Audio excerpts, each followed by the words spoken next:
Death must be so beautiful, to lie in the soft brown earth with the grasses waving over one's head and listen to silence, to have no yesterday and no tomorrow, to forget time, to forgive life, to be at peace.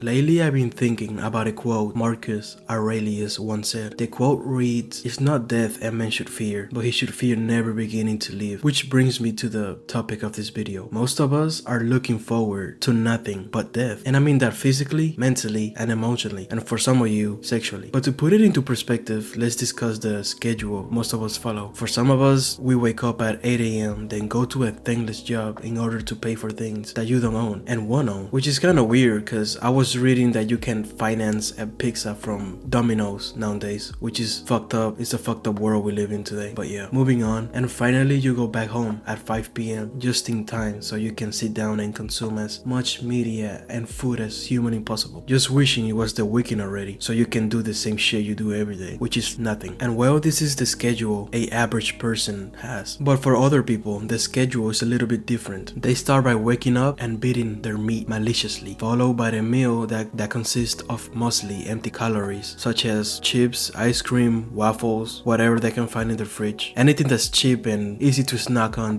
during the day. And naturally, the next thing in their exquisite routine is a 16-hour gaming session with breaks every 2 hours so they can play with their chaboing boings and eat more, trash food, pizza, burgers, whatever they can find in the fridge. But here's the thing that makes me question my own sanity and humanity. Both of these routines will lead you in the same destination, which is literally nowhere. See, even though one routine is more productive than the other, they will both bend you over and slap you in the ass, simply because both will drain you physically, mentally, and emotionally, to the point that you look like a fucking Call of Duty zombie. Oh yeah, and if you want proof, go look at the mirror, because I have a feeling that you won't like the person looking back at you. But look, I'm not trying to be an asshole, I'm just being realistic. I'm telling you what other people want to tell you, but they won't, cause they're either pussies or don't want to hurt your little feelings. But I'm not both, but you get what I mean. I'm just being real with you, cause I want you to change into a better person. But this is not a motivational speech or something. I'm just telling you the things you already know, but don't want to admit you know, because admitting to knowing these things will give you depression, or whatever you call it nowadays. Well, depression nowadays is a excuse to not do anything really. But yeah, that's a topic for another video. But now let's discuss the title of this video, which is Looking Forward to Nothing But Death. And the meaning of this title is significant because both of the lifestyles we discussed earlier will leave you looking forward to nothing but death. And what I mean by that is that for the rest of your life, you will rely on cheap dopamine fun to enjoy your miserable life. And that can be getting drunk every weekend or scrolling through your phone for 10 hours a day instead of doing things that you actually want to do. And see, I chose the title of this video because it's a physical manifestation of the society of today's world. All of us are working so hard all the time to pay off a house or a car or rent that we don't look forward to anything anymore. We are slaves to our own materialistic desires, and those same materialistic desires are the ones that are keeping us down. But it's not like we can let go of them because we need them. We all need a car for transportation and a house to live in. But at the same time, all of these things that we need are keeping us trapped in a cycle of madness. But do you know the saddest part of this hell of your own creation? The saddest part is that you will work so hard for decades trying to pay for a house and a car that in the end won't be yours, because they will belong to an institution and society that feeds on your suffering, leaving you all dried up like my nutsacks after I finish beating my meat. But that's not the point. Look, there's a way you can stop this madness from overtaking your life, and to stop this madness you will have to sacrifice it all, to the point that you won't know if you're insane or sane. And after that, you have to focus on your goals daily, hourly, every fucking second of your life so you can actually succeed on something. Because I know damn well you haven't succeeded in life. You know how I know that? Just look at yourself in the mirror. That's how I know. But to be honest, let me ask you a question. Who is sane in this insane world? The answer is no one. And when I say you have to sacrifice it all, I mean your energy, your physical energy, mentally and emotionally. Put it into one goal and work towards that goal for the rest of your life, every second, every hour, every minute, every year, every week. And maybe one day that goal will reward